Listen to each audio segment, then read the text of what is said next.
பேய் பிசாசை வரவழைக்கிறதுக்கு, இல்லை ஒருத்தவங்க உடம்புல வரவழைக்கிறதுக்கு, இல்லை வேற ஒருத்தவங்க வீட்டுக்கு வரவழைக்கிறதுக்கு முறை இது.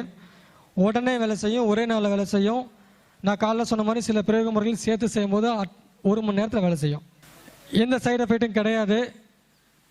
ஆனாலும் நான் சொன்ன சில பொருள்லாம் தொடுறதுக்கு முன்னாடி யோசித்து தொட்டுட்டு செஞ்சுக்கங்க.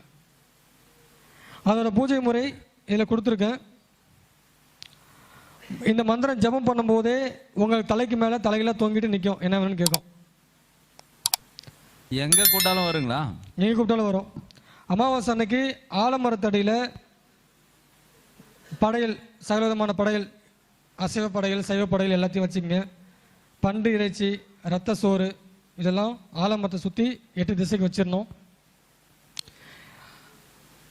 இந்த ஆவிகளை வரவழைக்கிறதுக்குண்டான இடம் காடாக இருக்கணும், மனிதர்கள் நடமாட்டம் இல்லாத இடமா இருக்கணும், மின்சாரம் இல்லாத இடமா இருக்கணும். இந்த மந்திரம் ஜெபம் பண்ணி ஆலமரத்துக்கு கீழே இந்த மந்திரத்தை 1008 முறை ஜெபம் பண்ணிங்கன்னா ஒரே நாள்லேயே வரும்.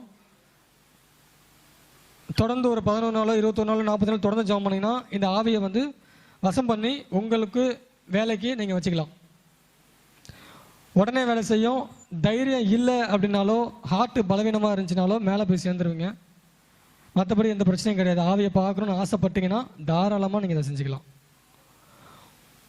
உடனே வேலை செய்யும், எந்த பிரச்சனையும் கிடையாது. தைரியம் இருக்கிறவங்களுக்கு மட்டும் எந்த பிரச்சனையும் இல்லை. படையல் ஒரு நாள் வைக்கணும்னா 11 நாள் வைக்கணுமா? எப்பப்பெல்லாம் கூப்பிடுங்களோ அப்போல்லாம் கண்டிப்பாக படையல் இருக்கணும். படையல் இல்லைன்னா உங்கள் படையல் எடுத்துரும். Okay okay. மந்திரம் சொல்லும் போது மெழுகுவத்தி அணைஞ்சிட்டா என்ன பண்ணணும்? நீங்கள் அணைஞ்சிருவீங்க. உங்களுக்கு மெழுகுவத்தி எத்தனை மாதிரி ஆகிடும். அணையாத அளவுக்கு ஒரு கூண்டு மாதிரி செட் பண்ணி வச்சுக்கணும். பார்த்து செய்யணும்னு சொல்கிறேன், பக்குவமாக செய்யணும்னு சொல்கிறேன்.